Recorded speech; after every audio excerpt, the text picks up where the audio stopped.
করোনাকালের পরে যদি সঠিক কারোর মূল্যায়ন হয়ে থাকে সেটি হলো এই একটি মাত্র গাছ, যার নাম হলো স্নেক প্ল্যান্ট।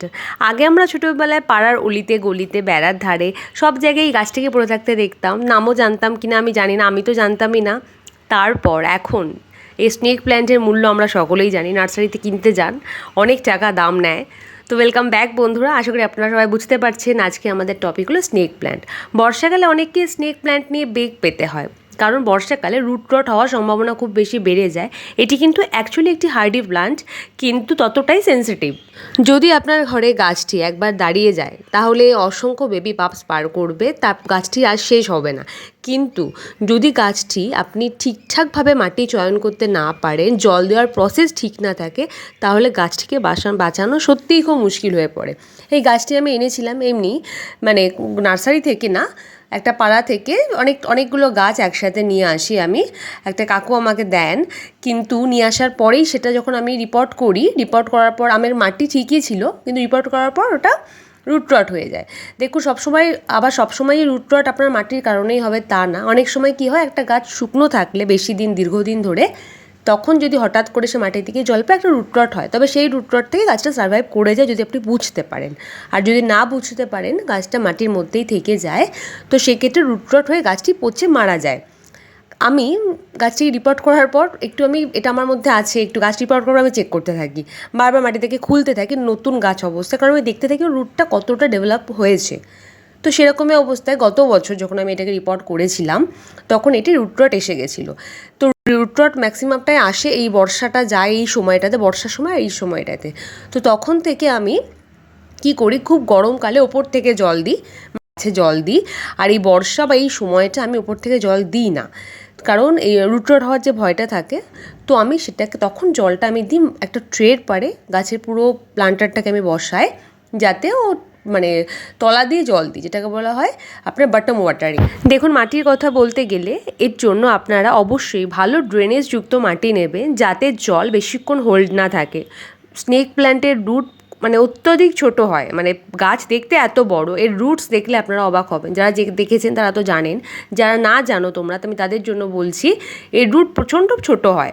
তো সেই রুট এত বড় গাছটাকে রেখেছে, সেই রুটে যদি কোনো সময়ের জন্য ফাঙ্গাস বা পচন এসে যায়, গাছ বাঁচানো একদম মুশকিল হয়ে যায়।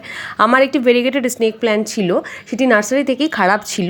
আচ্ছা হ্যাঁ, আমি এর মাঝখানেই বলে নিই, তোমরা যারা নার্সারি থেকে গাছ আনছো, দেখো এটা আমার এক্সপিরিয়েন্স, ওরা কখনোই বলবে না।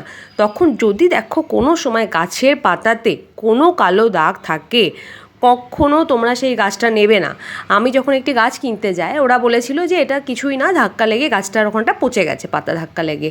এটা একদমই ওরা মিথ্যে কথাই বলেছিল। আমি বলতে বাধ্য, তখন আমি প্রথম গাছ কিনি, হয়তো তোমরা জেট প্ল্যান্টের ভিডিও দেখলে দেখবে, ওই জেট প্ল্যান্ট আর এই একটা ভেরিগেটেড স্নেক প্ল্যান্ট, এই দুটো আমি প্রথম গাছ কিনি আমার জীবনে। তো ওই গাছটি আমি বাঁচাতে পারিনি। ঠিক 5 থেকে 6 দিনের মাথাতেই গাছটি আমি দেখি আরও পাতা পচতে শুরু করে। আমি প্রচণ্ড স্ট্রাগল করি গাছটার সাথে, প্রতিদিন গাছটাকে দেখতাম, আমার ঘুম চলে গেছিলো, কিন্তু গাছটাকে আমি বাঁচাতে পারিনি।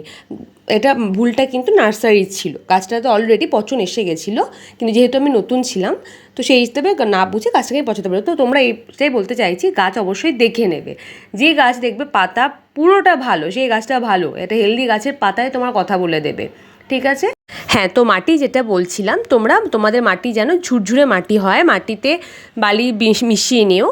যাতে এঁটেল মাটি বেশি হয়, তারা পারলাইট টাইপের ওই বালির যে কণাগুলো থাকে, নুড়ি কাকড়, ওইগুলো মিশিও, তাহলে খুব ভালো।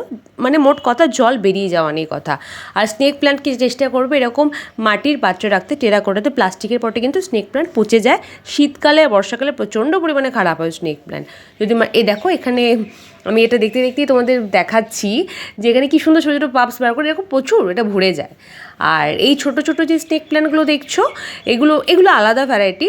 এইগুলো নিয়ে তোমাকে বলবো, এগুলোর সাথে বড় স্নেক প্ল্যান্টগুলোর কিন্তু এর বৈশিষ্ট্য কিছুটা আলাদা হয়। স্নেক প্ল্যান্টেরই হলেও এটা ড্রপ ভ্যারাইটি, তো এটা পাপস বার করতে টাইম নিয়ে নেয়। ঠিক আছে, এটা নিয়ে তোমাদের আমি পরে বলবো, এখন বড়টাতে আসি। হ্যাঁ, যেটা বলছিলাম, তোমরা মাটির পাত্র চয়ন করার চেষ্টা করো। মাটির পাত্রে ঘরে থাকলেও গাছটা খারাপ হবে না, ঘরে থাক বাইরে থাক যেখানেই হোক, মাটির পাত্র সবসময় ভালো। মাটির পাত্রে হাওয়া চলাচল করে, যেহেতু রুটস প্রচণ্ড পাতলা আর ছোটো হয়, তো মাটির পাত্রে হয় কি ওর পচনটা আসে না। আর মাটির পাত্র দেখলে তোমরা তো বাইরে থেকে বুঝতেই পারবে যখন জল শুকিয়ে যায় না যায়। সাধারণত আমি এই ছোটো স্নেক প্ল্যান্টগুলোতে ছোটো যেগুলো পাত্রে আছে ওগুলো 4-5 দিন অন্তর জল দিই, আর বড়োগুলোতে 15 দিন অন্তর দিই।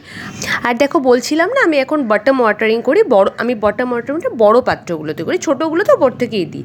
আর যখনই আমি সসরে জলটা দিই তার সাথে অবশ্যই ফাঞ্জিসাইড গুলে দিই, তাহলে এখান থেকে ফাঞ্জিসাইডটা তোমার জলটা অ্যাবজর্ব করে নেবে, তো গাছের গোড়ার জন্যও ভালো, মানে রুট রট আসবে তো নাই, আর কিছু ফাঙ্গাস লাগার ভয়টাও কম থেকে যায়। তো তোমরাও যখন জল দেবে এরকম করে ফাঞ্জিসাইড মিশিয়ে নেওয়ার চেষ্টা করো। ফাঞ্জিসাইড কিন্তু প্রতিদিন না 15 দিন অন্তর মেশাবে, বা মাসে একবার হলেও হয়, তবে 15 দিন মেশাতে পারো যদি পরিমাণটা ঠিক রাখো।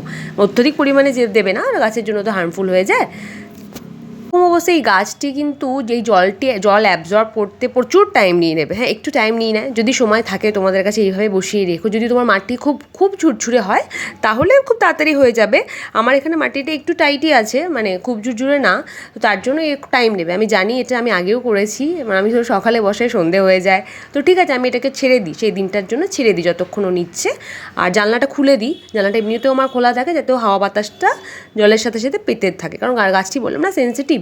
এমনি ভালো খুব, আমরা এটা শুনে থাকি যে 1 মাস অন্তর জল না দিলেও চলে, তবে না, 1 মাস জল না দিলে একটা গাছের জন্য খারাপ, সেক্ষেত্রে পাপস বার করতে সময় নিয়ে গাছ কালো কালো হয়ে যায়, খারাপ হয়ে যায়।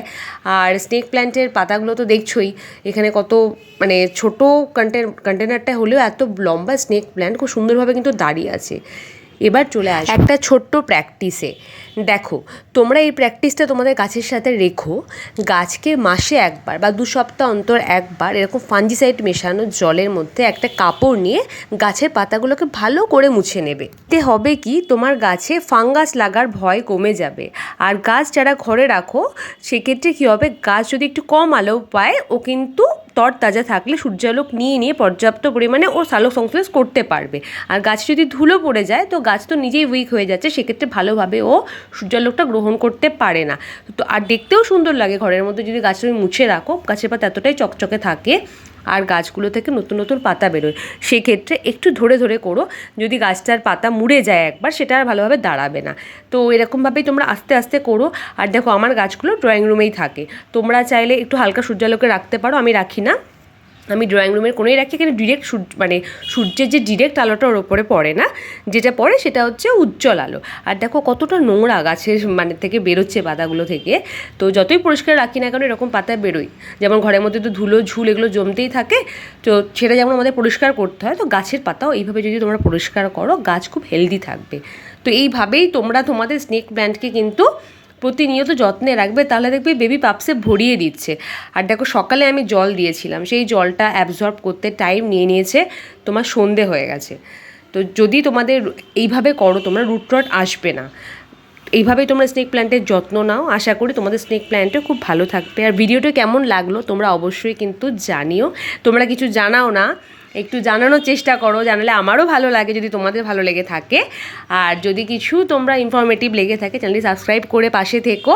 আজকে তাহলে এই অবধি, আবার দেখা হবে নতুন কোনো গাছের সাথে।